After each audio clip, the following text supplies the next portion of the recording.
कैसे हैं मेरे चंगू मंगू? All good. हम पढ़ रहे हैं class 10th chapter number 5 exercise 5.1 first question का थर्ड पार्ट। मैंने हिंदी में इसे लिखा है, प्रत्येक मीटर की खुदाई के बाद, अच्छा खुदाई किसकी हो रही है? एक कुएं की।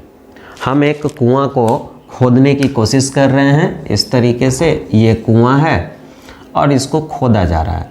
फर्स्ट मीटर में फर्स्ट जो मीटर हमारा होगा खोदने में आई लागत, जबकि प्रथम मीटर की लागत 150 रुपये, मतलब कि 150। पहला हमें डेटा मिला कि फर्स्ट जो मीटर आप खोदेंगे उसकी जो वैल्यू होगी, कॉस्ट जो पड़ेगी वो क्या होगी कि 150 रुपीज़ इसकी कॉस्ट आएगी खोदने की। ठीक है। और बाद में अगर आप इसे कुआं को और आगे खुदवाते रहेंगे तो प्रत्येक मीटर खोदने की जो लागत होगी, डग आउट करने की जो लागत होगी वो 50 रुपया बढ़ती जाएगी। दैट मीन्स अगर आपको नेक्स्ट 1 मीटर नेक्स्ट और इसको डग आउट करना होता, इसको अर्थ को निकालना होता मिट्टी को, तो आपको 50 रुपीज़ एडिशनल इसमें देने होते हैं। नेक्स्ट अनदर 1 मीटर खोदने का फिर 50 रुपया होता। इस तरीके का क्वेश्चन हमने फर्स्ट वाला जो इसका पार्ट था उसके साथ डील किया था। टैक्सी फेयर वाला जो किराया था टैक्सी का, पहला किलोमीटर का 15 रुपीज़ था और नेक्स्ट एडिशनल जितने भी किलोमीटर आप जाएं 8-8 रुपया देते जाएं। तो हमने आपको बताया था कि बच्चे कहेंगे वाह सर ये तो सारा चीज़ तो दिया हुआ है। फर्स्ट वाला मिल गया आपको 150, सेकेंड वाला मिल गया 50, फिर 50, फिर 50, जितने मर्जी उतने मीटर खुदवा लो। मैंने बोला नहीं, ये जो तरीका है ये गलत है। हम फिर से उसी तरीके से पढ़ते हैं। कैसे जरा देखिए। फर्स्ट जो मीटर था, पहला जो मीटर कुआं खोदा गया, उसका जो पैसा लगा, हमें जो पैसे पे करने पड़े वो कितने थे? वो थे 150 रुपीज़। वो थे 150 रुपीज़। लेकिन जब हमने सेकेंड मीटर को खुदाई करवाया तब तक हमें कितने देने पड़े होंगे वो ज़रा सोचिए। अगर आपने 2 मीटर खुदाई करवाया होता तो आपको पैसे कितने देने होते? 150 plus 50, that means 200 rupees 2 meter खुदाई। पहला मीटर का 150 रुपया और दूसरा मीटर का अगेन 50 रुपीज़, तो 150 और प्लस 200 रुपये आपको देने होते 2 मीटर तक की खुदाई का। तो ये जो दूसरा आपका डिटेल्स आया टर्म वो आया 200। अब तो समझ में आ गया होगा। इसी तरीके से समझ में आ रहा है ना बात? मैंने 50 क्यों लिखा था? ये गलत तरीका है।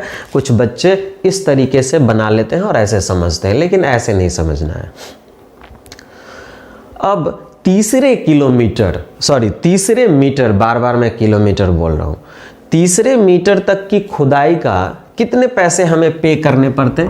सपोज कीजिए कि हमने 3 मीटर तक खुदाई करवाया, तो पहला मीटर में आपको पैसा कितना लगा?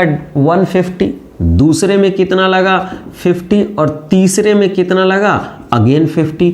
अब इन सभी को ऐड करेंगे तो ये क्या वैल्यू देगा हमें? 250। ओहो, ये तो बड़ा मज़ेदार डिटेल्स आ रहा है। अब आप सीधा कहेंगे सर अब इसमें 50 जोड़ दो ना, फिर से नेक्स्ट मीटर का मिल जाएगा। तो चलिए ठीक है, और इसी तरीके से ये आएगा। तो ये जो तरीका है टैक्सी फेयर में हो या कुआं की खुदाई में हो, जब कभी डिस्टेंस वाले क्वेश्चंस एपी में आएंगे तो आपको जो कॉमन डिफरेंस दिया जा रहा है, एक जो कंटिन्यूअस इंक्रीमेंट जो है, जो लगातार जो वृद्धि हो रही है, उसको ऐड करते जाना है, जोड़ते जाना है।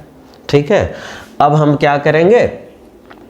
हमें तो एपी मिल गया, अब ये एपी है भी या नहीं हम चेक करके देख लेते हैं। तो ये हमारा मिला A1, ये मिला हमारा A2, आप नहीं भी लिख सकते हैं, हम आपको समझाने के लिए ये लिखते हैं। ये है A3 और ये है A4। इसी तरीके से ये कई सारे होते, AN तक जाते। Now what you have to do, अब आपको करना है कि D1 की वैल्यू निकाल लेते हैं। D1 इज इक्वल टू क्या होगा, A2 में से A1 को माइनस कर लो तो आएगा D1। A2 माइनस A1 और A2 का वैल्यू है 200 माइनस 150, आंसर विल बी 50। ठीक है ना। D2 का वैल्यू क्या होगा, D2 होगा A3 माइनस A2, तो A3 माइनस A2, A3 का वैल्यू है 250 माइनस कर लो 200, आंसर होगा 50। ओहो अगेन 50, मज़ा आ गया।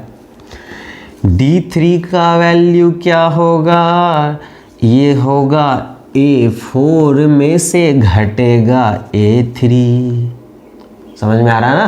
हाँ, तो A4 का वैल्यू क्या होगा, बोलो बोलो चंगू मंगू, अरे 300 है, 300 माइनस होगा 250, आंसर होगा 50। ओहो, अब कहोगे सर ये जो D1, D2 और D3 है, इसका जो सार्व अंतर है वो तो बराबर आ रहा है। हम बोले एकदम सही।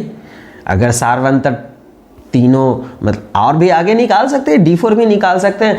अगर सार्व अंतर दैट मीन्स कॉमन डिफरेंस बराबर हो, इफ लिखेंगे if D1 equal to D2 equal to D3, जिसका वैल्यू क्या है 50, then what will happen, this will be an AP। ये एक अर्थमेटिक प्रोग्रेशन होगा। हिंदी मीडियम वाले क्या लिखेंगे, यह एक समांतर श्रेणी है, यह एक समांतर श्रेणी, पता नहीं ढी में हर्षिकार हो गया दीर्घिकार है। तो मैथमेटिक्स पढ़ रहे हैं, लैंग्वेज पे ज़्यादा ध्यान नहीं देंगे, आपको जो लिखने आता है वो सही लिखें। ओके, तो अच्छे से समझ में आया। चलते हैं आप नेक्स्ट वीडियो पे।